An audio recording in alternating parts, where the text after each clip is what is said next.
पिंपरी इथं अहेरी चंद्रपूर राष्ट्रीय महामार्गावरील धानापूर जीनजवळ शनिवारी मध्यरात्रीच्या सुमारास अज्ञात वाहनानं दुचाकीला जोरदार धडक दिल्यानं दुचाकीस्वाराचा मृत्यू झाला।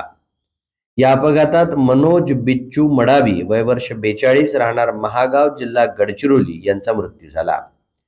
मडावी हे त्यांच्या दुचाकीनं अहेरी चंद्रपूर राष्ट्रीय महामार्गावरून प्रवास करत होते। धानापूर जीनजवळ पोहोचताच भरधाव वेगानं आलेल्या अज्ञात वाहनानं त्यांच्या दुचाकीला जोरदार धडक दिली। या भीषण अपघातात ते रक्तबंबाळ अवस्थेत रस्त्यावर पडले होते।